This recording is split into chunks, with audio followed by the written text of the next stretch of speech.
¿Se escucha? ¿Cómo están? Ya. Hoy día vamos a ver insuficiencia cardíaca. ¿Ya? Lo bueno es que el semestre pasado igual lo vimos. Entonces, es súper importante un poco ahora ahondar un poquito más, ir más allá de los síntomas y signos, ¿verdad? Sino que ya ir más bien a las definiciones y un poquito al manejo, ¿ya? Pero lo bueno es que el semestre pasado creo que leímos como caja esto, así es que va a ser fácil de recordar, ¿ya? Recuerden que la definición de insuficiencia cardíaca está dada por la presencia de síntomas y signos que son típicos y que puede estar causado por una anomalía cardíaca, ya sea estructural o funcional, ¿ya? Y eso es un concepto nuevo, que antes se pensaba que la insuficiencia cardíaca solamente era la reducción, por ejemplo, del gasto cardíaco debido a un problema estructural cardíaco, ¿ya? Pero hoy en día sabemos que también hay alteraciones que son funcionales y que no necesariamente van a reducir el gasto cardíaco, sino que también puede haber, por ejemplo, una elevación de las presiones intracárdicas en reposo o en estrés. Eso se refiere a, por ejemplo, una insuficiencia cardíaca con fracción de eyección conservada, ¿ya? Y esto puede ser, como les decía, sistólica o diastólica, ¿ya? Hablamos de sistólica cuando tenemos fracción de eyección reducida y hablamos de diastólica cuando tenemos fracción de eyección preservada, ¿ya? Y la alteración acá es principalmente la alteración de la relajación. Eh, Decir que la insuficiencia cardíaca, y ustedes lo han visto en las clínicas donde han pasado, que la repercusión sanitaria es enorme, ¿verdad?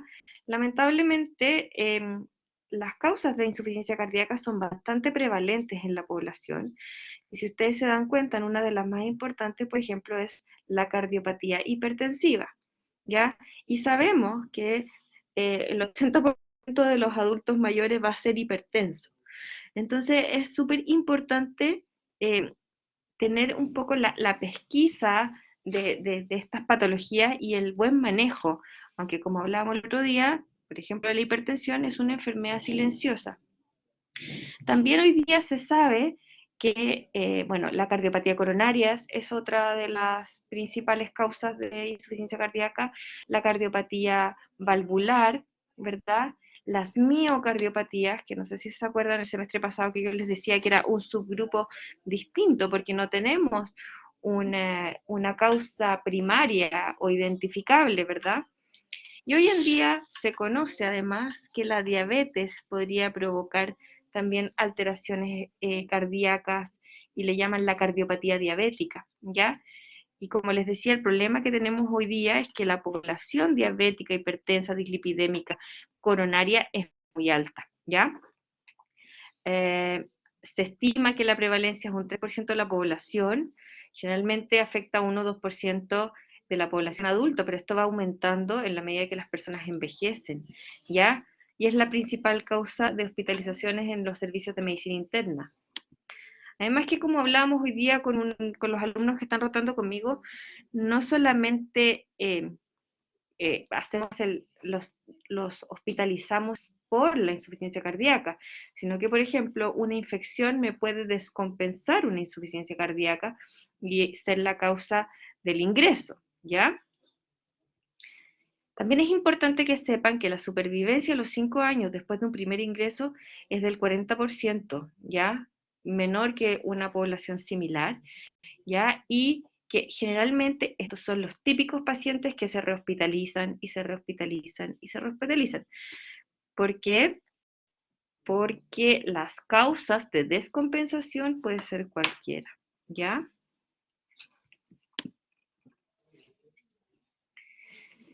Como les decía, cardiopatía coronaria, cardiopatía hipertensiva, las más prevalentes, cardiopatías congénitas, valvulopatías, las miocardiopatías, y aquí podríamos agregar esta cardiopatía diabética nueva que se está conociendo, ¿ya?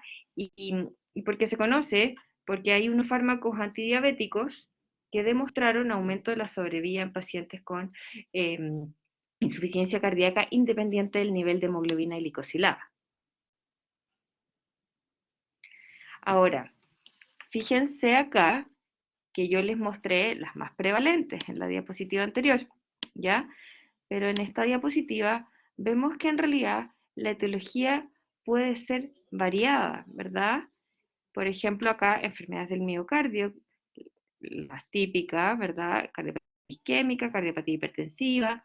Ojo con el daño tóxico.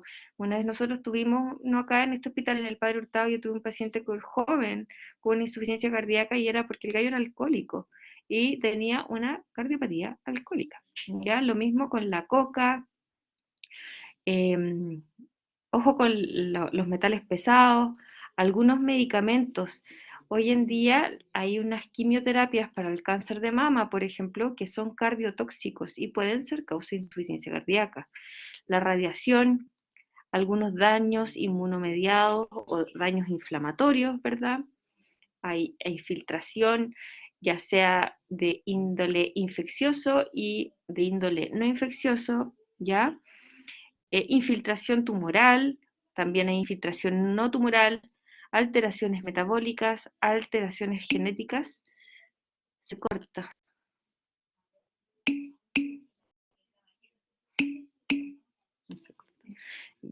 Y estas son las famosas miocardiopatías. ¿Se acuerdan que hablábamos de que está la miocardiopatía hipertrófica, la dilatada, la arritmogénica y la no compactada?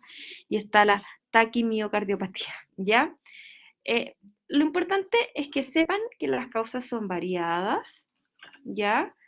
Y lo importante es que sepan que las principales siempre van a ser la hipertensiva y la cardiopatía isquémica, ¿ya?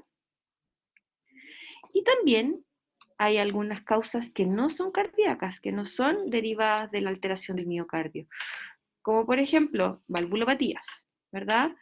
Malformaciones congénitas, enfermedades pericárdicas, pericarditis constrictiva, ¿ya? Las arritmias también pueden provocar. Y también acá está nuevamente carga anormal, hipertensión arterial, que lo que finalmente me provoca es la cardiopatía hipertensiva, pero parte como una alteración de la poscarga, lo mismo con la hipertensión pulmonar, ¿ya? Ahora, ¿qué es lo que pasa acá? Y estamos hablando de que un paciente sano tiene su reserva funcional, estando en reposo, pasa al ejercicio máximo, ¿verdad? Y necesito mi reserva sistólica, ya que es el volumen sistólico o mi capacidad sistólica, ¿verdad? Para bombear un mayor volumen. Por ejemplo, de que paso del reposo al ejercicio, ¿ya? Y en el diástole también tengo la reserva diastólica. ¿Qué hace esto? Es que incremento el volumen de llenado para mantener las presiones normales. El problema viene cuando este fino equilibrio entre la reserva sistólica o la reserva diastólica se ven comprometidos, insisto, por alguna alteración, sea estructural, ¿verdad? Por ejemplo, una cicatriz miocárdica, etcétera, o una alteración funcional, ¿ya? Lleva al agotamiento. Y finalmente, ¿qué es lo que hace la alteración de estas reservas que yo les digo? Es aumentar los volúmenes y las presiones y finalmente esto lleva a congestión retrógrada, disnea y toda la sintomatología que conocemos, ¿verdad? Interrúmpanme, por favor, si tienen alguna duda, ¿ya? Ahora, ¿cuáles son nuestros mecanismos de compensación? Que lo hacen ustedes, lo hago yo cuando, no sé, se sienten atacados y necesitamos correr rajados para agarrar la micro para venir a las clases, por ejemplo. O porque se sienten amenazados porque los van a asaltar, ¿verdad? Nosotros activamos para mantener el gasto cardíaco y un buen flujo periférico, nosotros activamos ciertos mecanismos. Y uno de esos es la activación del sistema nervioso eh, simpático, ¿verdad? Aumenta la frecuencia cardíaca, aumenta la contractilidad y aumenta la reserva vascular periférica. Y el otro es la activación del eje renina-angiotensina-aldosterona. Retengo sodio, retengo agua, mayor volemia, mayor presión para aumentar la presión, digamos, en las cámaras y mantener el gasto cardíaco. Esto es normal. Pero ¿qué pasa cuando se nos agotan estas reservas que tenemos acá, la reserva sistólica, la reserva diastólica, por alguna alteración, ¿verdad? Y nuestro eje sigue destinado a mantener el gasto cardíaco. Llegan a ser deleterios, ¿ya? Entonces, aumenta la frecuencia cardíaca, aumenta el consumo de oxígeno, cardiopatía coronaria, eh, con aumento de consumo de oxígeno, mayor isquemia. Acuérdense que los ventrículos por alteraciones, por ejemplo, en el caso de una cardiopatía hipertensiva, al principio el ventrículo se pone gordo, ¿verdad? Se pone hipertrófico. ¿Qué pasa? Aumenta el consumo de oxígeno, mayor hipertrofia. La activación del eje renina-angiotensina-aldosterona, si bien al principio nos sirvió, pero ustedes saben que el aldosterona es profibrótico, después provoca remodelación cardíaca. Entonces, todo esto que nosotros lo ocupamos para mantener nuestro gasto cardíaco el día de mañana, cuando empiezan los mecanismos de la insuficiencia cardíaca, se vuelven deleterios. ¿Ya? Y acuérdense acá del mecanismo de Frank-Starling, ¿ya? ¿Qué es lo que pasa? Disminuye el flujo cardíaco, el gasto cardíaco, ¿verdad? Disminuye el flujo de sangre al riñón, el volumen plasmático renal, provoca una mayor retención de sodio y agua, aumenta el retorno venoso y las cavidades se empiezan a engrosar. Este músculo tiene que hacer más fuerza. Y después, ¿qué es lo que pasa? Se dilata, ¿verdad? Empieza la hipertrofia y la remodelación cardíaca, ¿verdad? ¿Qué más pasa? Se activa el eje renina-angiotensina-aldosterona, ¿verdad? La angiotensina aumenta la resistencia vascular periférica, aumenta la secreción de catecolaminas, aumenta la poscarga cardíaca, ya además hay una alteración refleja simpática que aumenta la contractilidad cardíaca, aumenta la frecuencia cardíaca y finalmente, si se dan cuenta, esto es un círculo vicioso. ¿Y por qué les muestro esta fotito? Bueno, porque es la típica imagen que nosotros tenemos, por ejemplo, una cardiopatía hipertensiva, ¿verdad? Eh, Porque es aquí donde nosotros, como terapeutas, hemos ido interviniendo y con nuestros fármacos hemos aumentado la sobrevida de los pacientes. ¿Ya? Y por ejemplo, acá nosotros podemos bloquear el eje renina-angiotensina-aldosterona, podemos bloquear la aldosterona con la espironolactona, podemos bloquear el sistema simpático con el beta bloqueo. ¿Ya? Y ahora hay un nuevo fármaco que actúa también a nivel renal, a nivel de la retención de sodio y agua a través de los canales de glucosa. ¿Ya?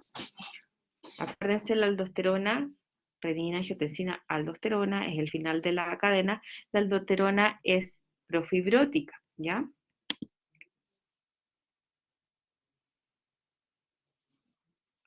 Entonces, el estímulo adrenérgico y del sistema renina-angiotensina-aldosterona provoca una remodelación de las aurículas y los ventrículos. ¿Y qué pasa?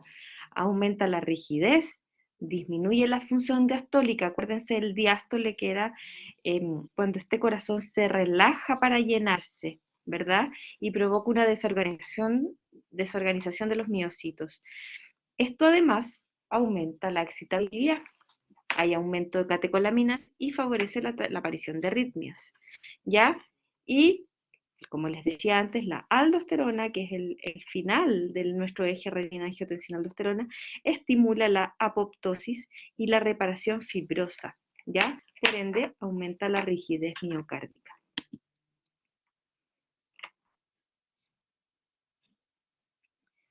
¿Qué más pasa? Javiera. Profe, a mí me quedó una duda con la angiotensina 2, que aumentaba la resistencia vascular, por tanto subía la presión, ¿y hacía alguna otra cosa? ¿O era solo eso, como sobrecargar el O corazón? sea, tienen un montón de cosas, fíjate acá. El eje, hay un paper bien bonito, se los puedo mandar. Hay la activación del eje renina-angiotensina-aldosterona.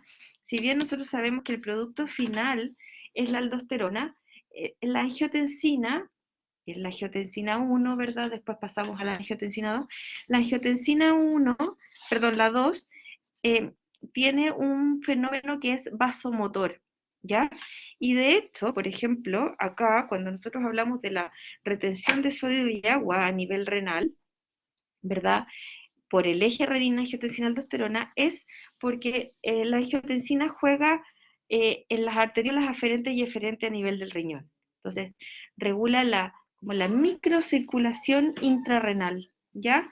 Y provoca mayor retención de sodio y agua. Ahora, ¿qué pasa? Si yo retengo más sodio y más agua, aumento mi volumen circulante efectivo. En un ventrículo que está rígido, o sea, tengo una insuficiencia diastólica, o está dilatado y le cuesta contraer si tengo una insuficiencia sistólica, voy a aumentar, como les decía antes, la elevación de la presión de llenado de los ventrículos. Voy a elevar la presión en las aurículas y finalmente va a haber una congestión venosa pulmonar y sistémica, ¿ya? Y esto trae a los dos cuadros grandes que nosotros conocemos en insuficiencia cardíaca, pero acuérdense que esto es solamente una separación didáctica, porque generalmente conviven los dos, ¿ya? Y tenemos la famosa insuficiencia cardíaca izquierda, que hablamos principalmente de congestión pulmonar, ¿verdad? Por elevación retrógrada de las presiones, ¿verdad? Y voy a tener los crépitos, disnea y edema de pulmón. Y la derecha voy a tener congestión sistémica, edema, hepatomegalia, aumento de la presión venosa, etcétera. ¿Ya? Sí, gracias. Acá es un poco para que vean la importancia de la distribución vascular. Se fijan, el ventrículo, por acá está el ventrículo izquierdo, ¿verdad? Esto pasa acá y fíjense que va de forma retrógrada hacia los pulmones. Eso se transmite como crepitantes disnea y en la radiografía de tórax lo vemos como las líneas B de Kerlin que va hacia arriba, la distribución del flujo vascular, ¿verdad?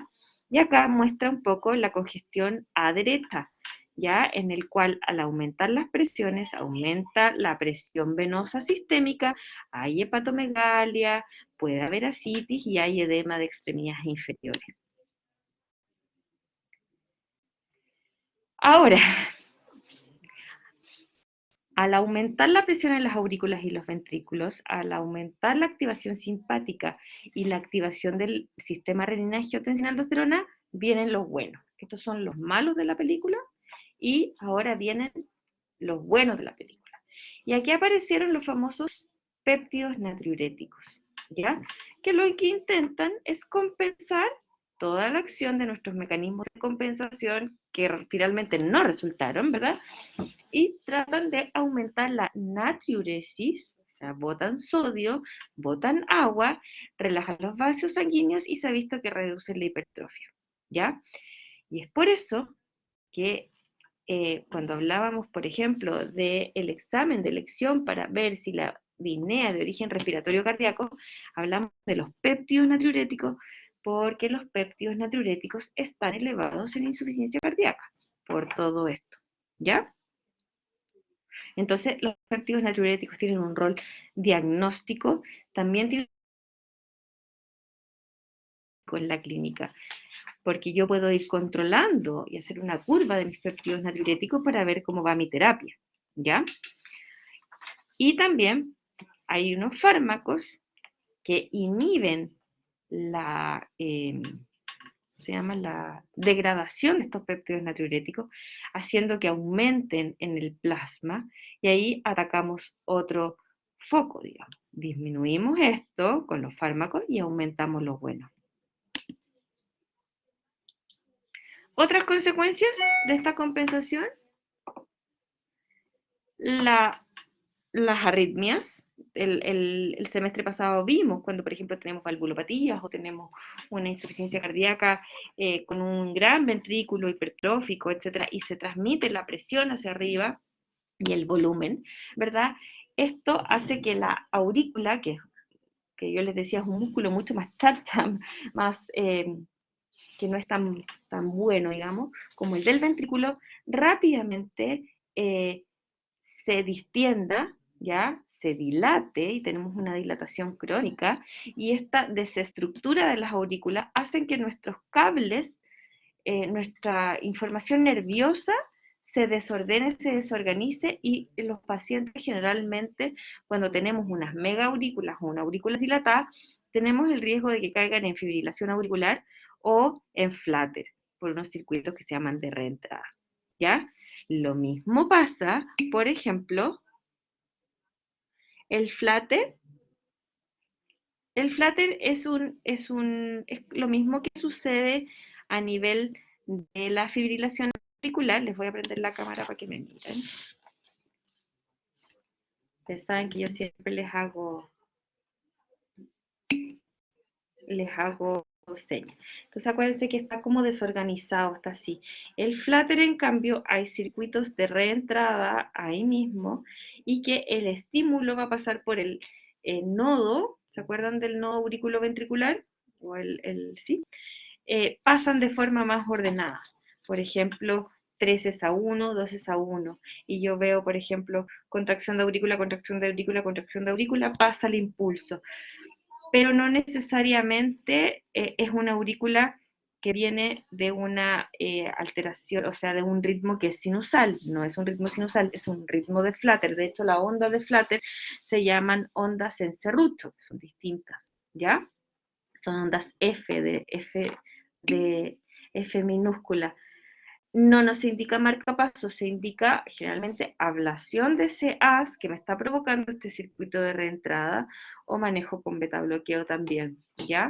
Tienen riesgo de hacer también trombos intraauriculares, por lo cual también se anticoagulan, ¿ya? Y acuérdense que esto también, en la medida que va bajando mi fracción de eyección, ¿ya? También, exacto, pasa más ordenado. De hecho, si nosotros tuviéramos que clasificar las taquiarritmias, podríamos decir que la FA es una taquiarritmia de complejo angosto irregular. En cambio, el flutter es una taquiarritmia de complejo angosto regular, ¿ya?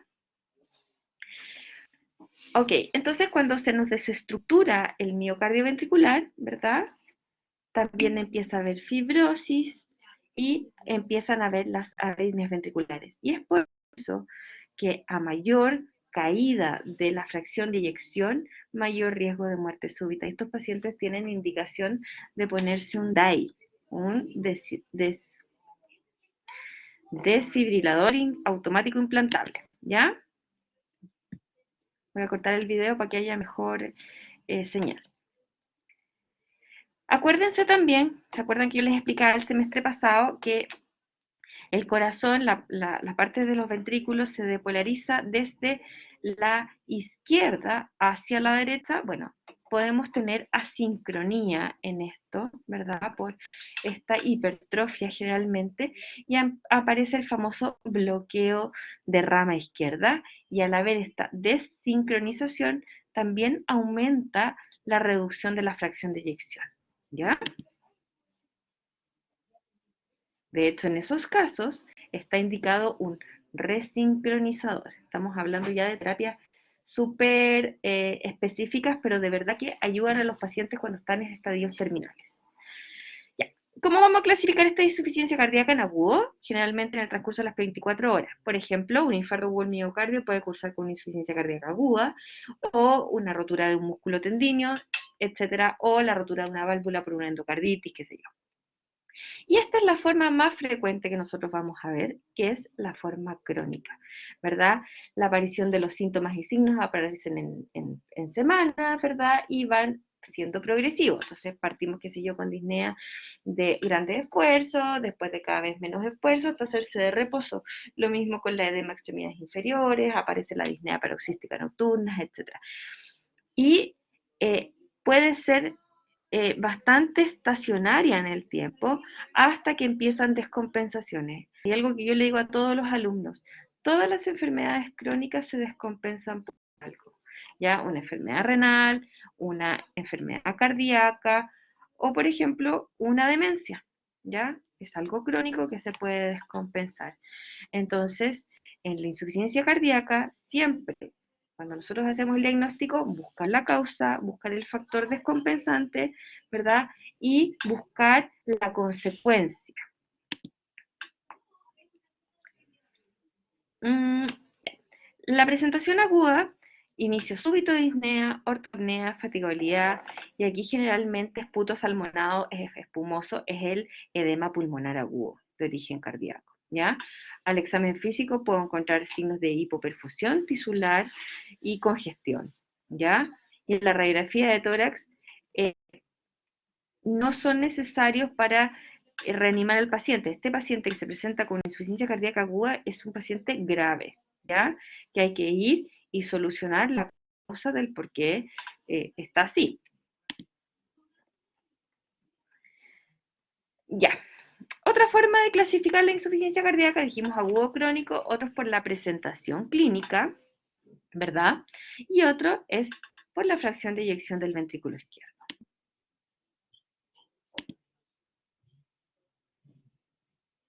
Por la presentación clínica tenemos acá estadio A, asintomáticas, ¿verdad? Pero con un alto riesgo de desarrollo. Después tengo la B, que es asintomática, pero ya tengo alteraciones anatómicas. Entonces, por ejemplo, el estadio A es aquel paciente hipertenso, ¿ya? O el paciente cardiópata coronario que no ha sido revascularizado.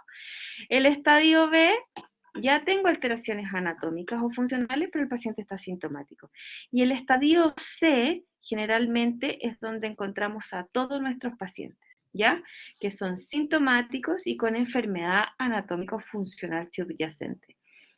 Y el estadio D es a pesar de que el paciente está con todo el tratamiento, el paciente sigue sintomático, ya hablamos de un estadio muy avanzado de la insuficiencia cardíaca. Y acuérdense que en el estadio C, cuando tengo un paciente que está sintomático, yo puedo evaluar y clasificar la insuficiencia cardíaca según la disnea que tiene el paciente, ¿verdad? Y tenemos capacidad funcional 1, capacidad funcional 2, capacidad funcional 3 y capacidad funcional 4, ¿ya?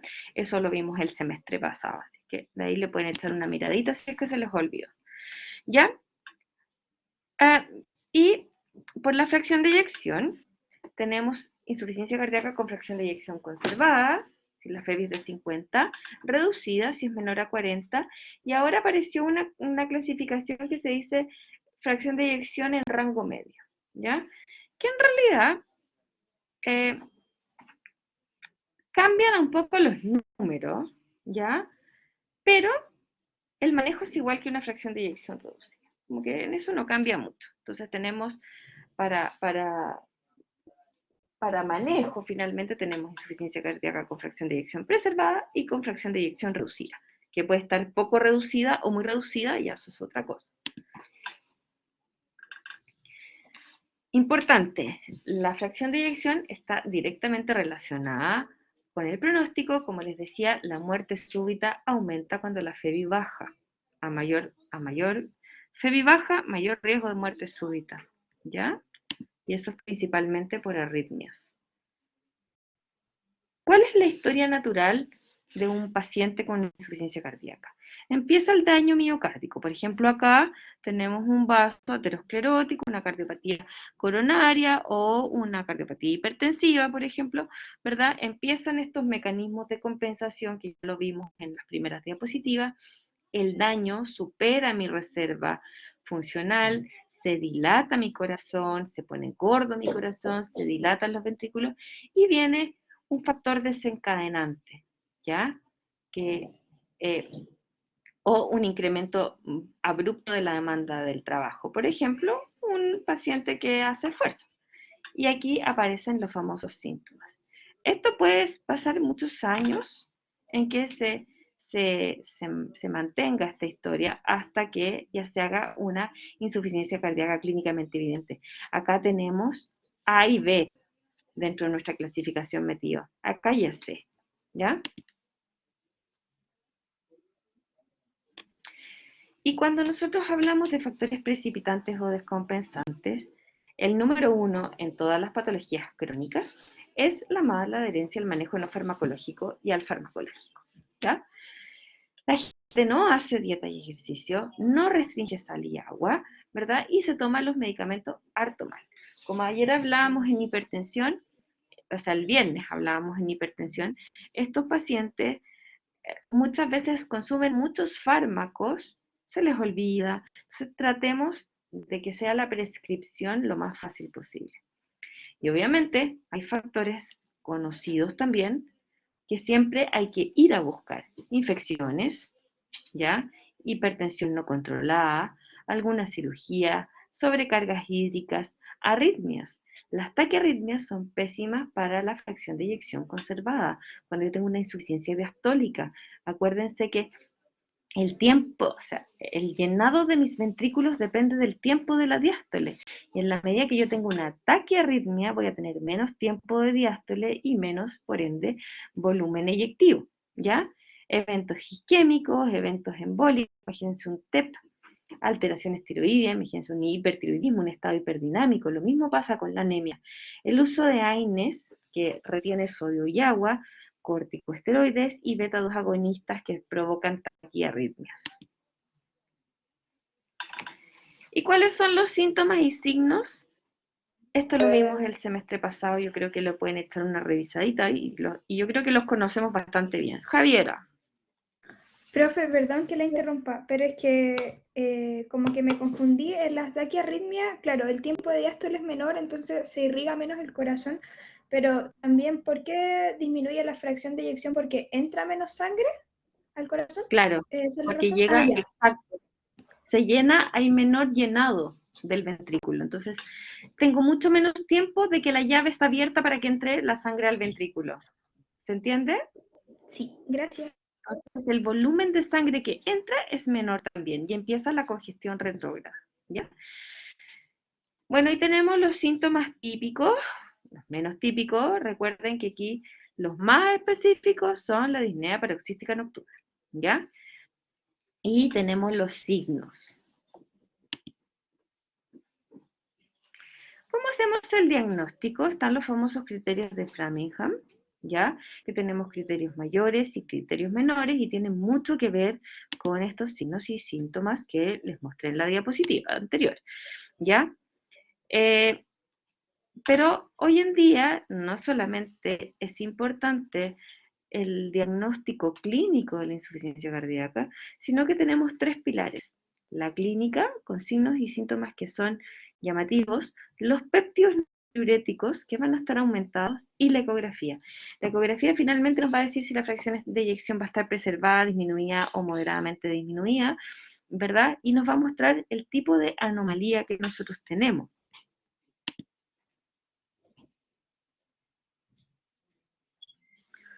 ¿Qué vamos a preguntar y cómo vamos a abordar un paciente? Antecedentes importantes que tenemos que preguntar siempre de cardiopatía coronaria, revascularización, hipertensión, como les digo, 60-80% de los pacientes son hipertensos, así que en realidad ese antecedente no, un poco al final muchos quedan con el diagnóstico de cardiopatía hipertensiva. Exposición a fármacos cardiotóxicos, radiación torácica, en los cánceres de mama también hay radiación, en los cánceres de tiroides también hay radiación, ¿ya? El uso de diuréticos, a veces la gente no cuenta, ¿verdad? Como el que hablábamos el viernes de la hipertensión arterial. A veces la gente piensa que por tomar fármaco ya se le pasó la hipertensión o ya no tiene insuficiencia cardíaca, pero es importante preguntar por el uso de fármacos que nos orienten a que un paciente tiene insuficiencia cardíaca. Síntomas, ortopnea, disnea paroxística nocturna, acuérdense que son como los más específicos, el resto puede estar, pero en realidad estos son los que más nos van a llamar siempre la atención. Y en la exploración física, obviamente, buscar signos de insuficiencia cardíaca tanto de forma retrógrada como anterógrada, ¿ya? De bajo débito o de congestión. El electrocardiograma generalmente siempre tiene alguna anomalía cuando hay alguna alteración estructural del corazón, ¿ya? Y los péptidos natriuréticos. Tenemos dos tipos de péptidos natriuréticos, el BNP que viene de brain, de cerebro, ¿ya? Y el proBNP que es el prepéptido, por así decirlo, ¿ya? Estos son los valores normales, es importante que usted sepa los que tienen en su laboratorio, ¿ya? Y si estos están bajos, consideren otros diagnósticos diferenciales. Es raro tener una insuficiencia cardíaca con péptidos natriuréticos normales. Y hacemos el ecocardiograma. Ahora, hacemos diagnóstico de insuficiencia cardíaca y tenemos que evaluar severidad clínica, por historia, examen físico, aquí principalmente por la capacidad funcional que tiene el paciente. Evaluar la estructura y función del corazón, esto es a través de un ecocardiograma, determinar la etiología y eventualmente tratar de buscar las causas reversibles, por ejemplo, una valvulopatía, por ejemplo, una cardiopatía isquémica, en la cual yo puedo al paciente someterle a una cirugía de revascularización y puede mejorar mi fracción de eyección. Enfermedad coronaria en isquemia, el riesgo de arritmias graves, principalmente esto va orientado a evaluar el riesgo de muerte súbita, identificar factores desencadenantes o agravantes de la universidad, de la enfermedad, perdón, e identificar comorbilidades que puedan influir en la elección del tratamiento. Por ejemplo, la enfermedad renal crónica. ¿Ya? Sabemos que uno de los ejes de nuestro tratamiento es la inhibición del eje renina-angiotensina-aldosterona. Sin embargo, si tengo un paciente con falla renal y con hipercalemia, estoy contraindicado a usar un YECA o un ARA2 y una espironolactona. Y ahí tenemos que cambiarlo por otro fármaco. Este es el laboratorio complementario para hacer el diagnóstico de la insuficiencia cardíaca. Pero siempre nosotros tenemos que también tener un laboratorio complementario extra, ¿ya? Acá tenemos un electrocardiograma, si se fijan está súper hipertrófico, o ahí tienen que ver criterios de hipertrofia. Fíjense en la cardiomegalia, el índice cardiotorácico está súper elevado, ¿ya? Y se observa ya un poquito de distribución de flujo, y acá vemos una aurícula severamente dilatada, un ventrículo dilatado, ¿ya? Y la gracia de esto es que además podemos ver el movimiento de las paredes en vivo y en directo, por supuesto. ¿Ya? Y este es el otro laboratorio, porque uno trata de buscar, insisto, causas de la insuficiencia cardíaca, descompensaciones y efectos de la insuficiencia cardíaca.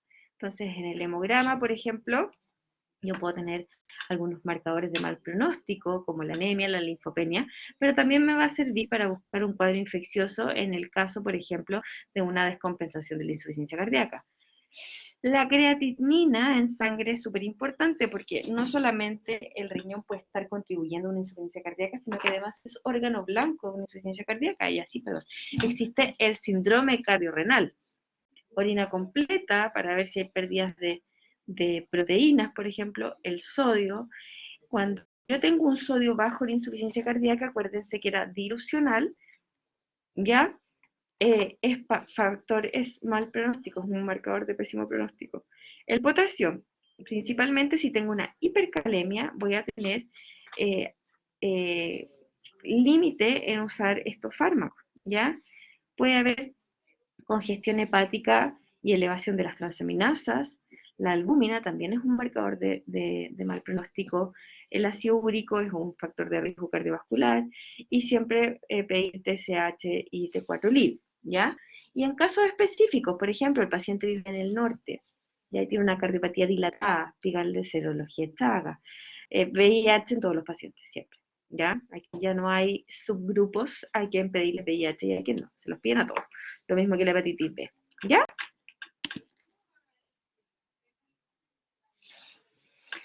¿Qué otras cosas son complementarias? Por ejemplo, si yo sospecho paciente con cardiopatía coronaria o isquemia, tengo que realizar exámenes que me demuestren que haya isquemia o no. Por ejemplo, un ecocardiograma estrés con dobutamina para evaluar si hay buena perfusión miocárdica o un TAC de arterias coronarias. Ya, acuérdense que generalmente esto cuando tengo bajo riesgo de eh, coronariografía, perdón, de coronariopatía, ya, es como más que nada para descartar, y la coronariografía en aquel paciente que yo tengo alta sospecha. Pero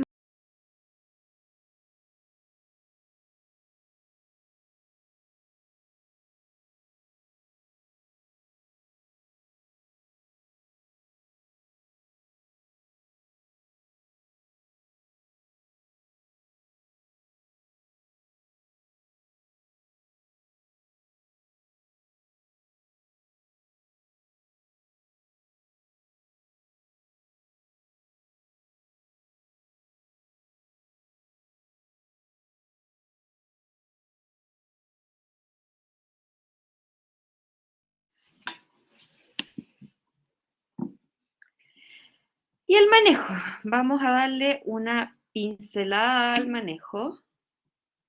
¿Qué hace la dobutamina? Es como un estrés farmacológico.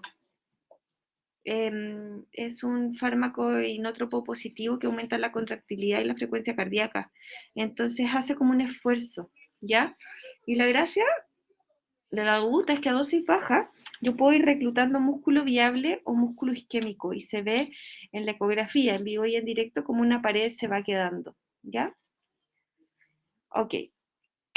¿Cuál es el objetivo del tratamiento de la insuficiencia cardíaca? Recuerden que este es el módulo de alta prevalencia, no es el módulo de cardiología, y estamos viendo estas patologías que son las que más van a ver en sala y no quiero que anden perdidos en tiempo y en espacio con estas patologías, pero el próximo año van a tener también clase de insuficiencia cardíaca y probablemente ahí vamos a ahondar mucho más en el manejo, ¿ya? Pero ¿cuáles son los pilares del manejo de una insuficiencia cardíaca? Prevenir, obviamente, la aparición y la progresión de la enfermedad. Con esto quiere decir, prevengamos cardiopatía coronaria, pacientes que tienen cardiopatía coronaria, tratémoslo, revascularicemos antes de que el paciente haga una insuficiencia cardíaca. Hipertensión. No, también sirve para destapar.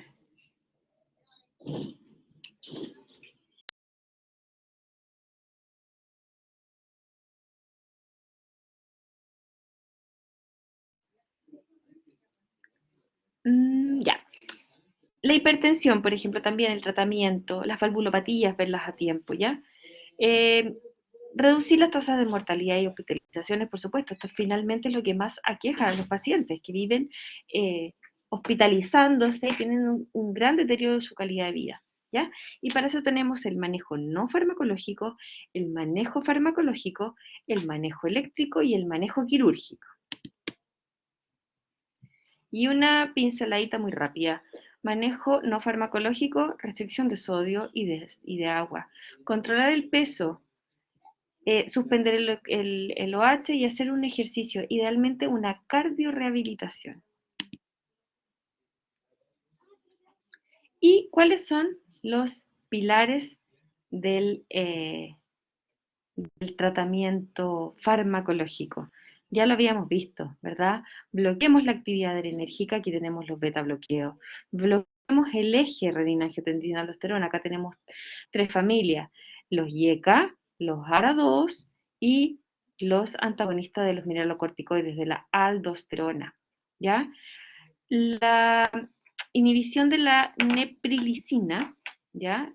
Esto porque se llama, porque vienen juntos. La neprilicina es la que degrada los péptidos natriuréticos. Entonces, cuando yo inhibo la neprilicina, aumento los péptidos natriuréticos, que habíamos dicho que eran los beneficiosos en esto. Y la inhibición del canal IF en el riñón son las famosas glifosinas, la empaglifosina, eh, es como el que más estamos usando, que son estos medicamentos que actúan a nivel renal, ¿ya? Independiente si el paciente tiene o no tiene diabetes, tiene indicación eh, son fármacos que se llaman glucosúricos, ¿ya? Y esto vendría siendo como una especie de péptido natriurético. Al ser glucosúrico también promueve la natriuresis. Y se ha visto que estos fármacos aumentan la sobrevida cardíaca en los pacientes con insuficiencia cardíaca y la sobrevida renal también, ¿ya? Otros fármacos, la empaglifosina. Otros fármacos que si bien no son pilares del tratamiento ni van a cambiar la sobrevida del paciente, van a cambiar las hospitalizaciones y los síntomas. Y dentro de eso están los diuréticos, principalmente alivian síntomas y hospitalizaciones, la hipervolemia. La hidralacina y el isosorbide son fármacos vasodilatadores y venodilatadores, ¿verdad? Que si bien no inhiben el eje como tal, disminuyen la precarga y la poscarga. ¿Ya? La digoxina es un digitálico usado en fibrilación auricular y insuficiencia cardíaca cuando no me basta con el uso del beta bloqueo. ¿Qué fármacos están contraindicados? Los antagonistas del calcio tipo diltiazem y verapamilo, porque disminuyen la contractilidad cardíaca, los AINES, los inhibidores de la COX-2, que son antiinflamatorios principalmente, ¿por qué? Porque retienen sodio y agua, antiarrítmicos de clase 1, las tiazolidindiona, porque estos fármacos ha demostrado que aumentan el riesgo y la morbimortalidad en pacientes diabéticos y con insuficiencia cardíaca. Y acá es un poco lo que hacemos con un paciente con insuficiencia cardíaca en realidad, ¿ya? ¿Es sintomático? Sí, dele diurético acá, principalmente dele IECA, ARA2. Acuérdense que esto siempre es de regla. IECA ARA2, beta bloqueo si hay un infarto, dele beta bloqueo también en esto. Si tiene muchos síntomas, al paciente dele diuréticos. Si el paciente tiene la fracción de eyección baja, muy baja, dele espironolactona, ¿ya? Y aquí hay que ver si el paciente tiene, por ejemplo, un ritmo sinusal, ¿ya? O tiene un bloqueo de rama, tiene un QRS ancho. Si yo tengo un QRS ancho, ya nos vamos a otro tipo de terapias, que por ejemplo es la resincronización, ¿ya? Eh, o si el paciente sigue sintomático, evalúe el inicio del sacubitrilo, que es este inhibidor de la nelipresila, ¿ya? Parece trabalengua, ¿ya? Y finalmente, obviamente, en estos pacientes, ya siempre trate de revascularizar si procede, trate de arreglar la cardiopatía. Si el paciente tiene riesgo de muerte súbita, agregue un DAI, ¿ya? Y a pesar de todo esto que hemos avanzado, estos son años de avance en insuficiencia cardíaca, el paciente sigue teniendo más o menos malos outcomes, malos eh, pronóstico a corto y largo plazo.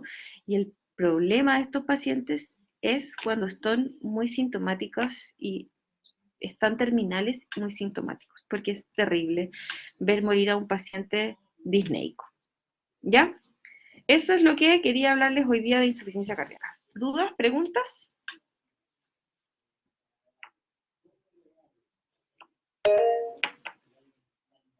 Javier.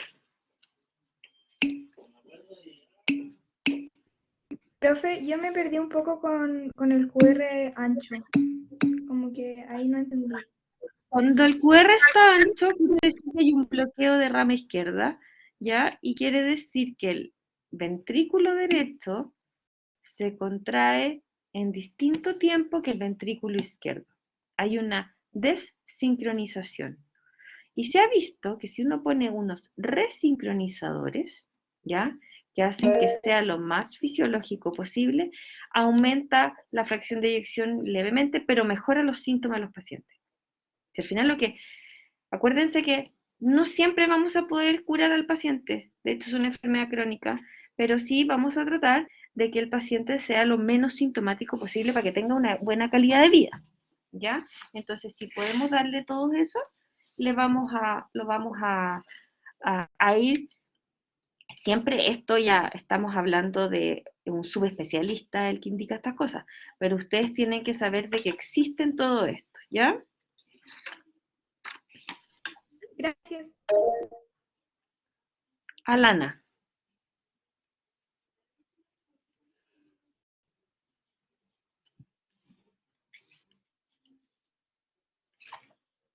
Alana.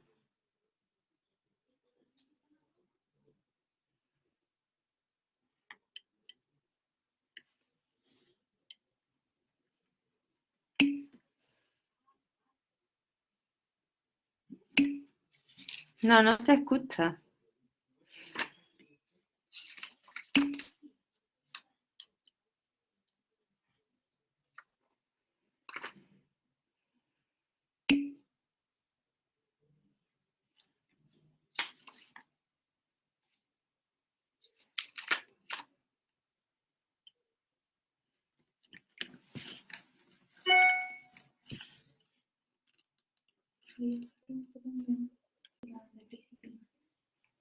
¿Dónde?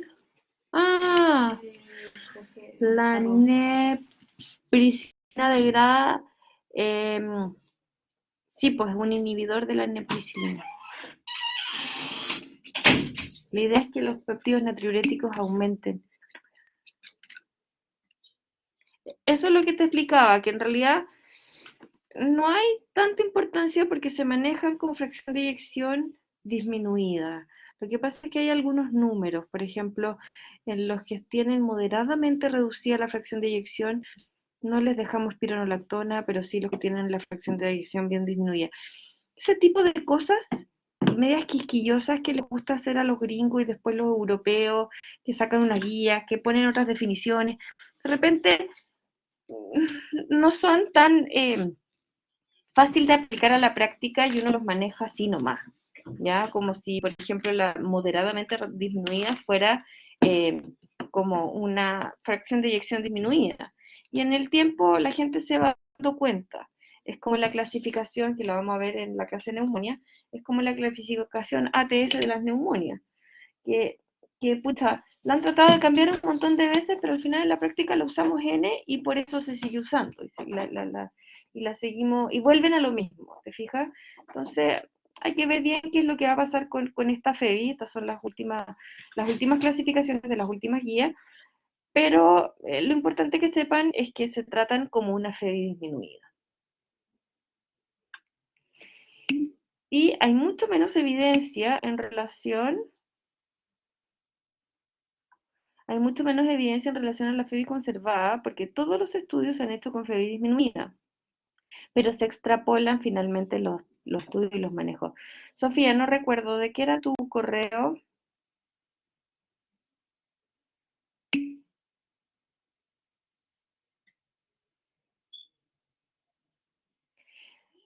Sí, pueden usar las de la Sociedad Española. Ah, por un cambio de rotación. ¿Cuándo fue eso? No me acuerdo. Si quieres, me escribes de nuevo, Sofía. Voy a revisar tu correo, ¿ya? Porque si es por el cambio de rotación que me escribiste la semana pasada, se lo reenvié a Estefano y no me ha respondido. ¿Ya? Sí, hay que estudiar de las GES, pero sepan que son súper añejas, ¿ya? Pero es lo que nosotros tenemos hoy en día como nuestras normas. Yo les recomiendo que lean, siempre busquen en la revista médica de la Clínica Las Condes, hay de distintos topics, de temas, digamos, pero son súper buenas la, la revisión de la literatura y lo que ahí publican. Y no me acuerdo hace cuánto, pero siempre van escribiendo de insuficiencia cardíaca y de temas que son interesantes, de ITU. El año pasado publicaron todo lo que era atención ambulatoria. Lo encuentro súper bueno el UpToDate, súper complejo, puede ser medio, o sea, es súper completo, pero puede ser medio álgido para ustedes todavía. Sí, la revista Medicine en español es súper buena. El programa. Ah, sí, sí, sí, se los tengo que mandar.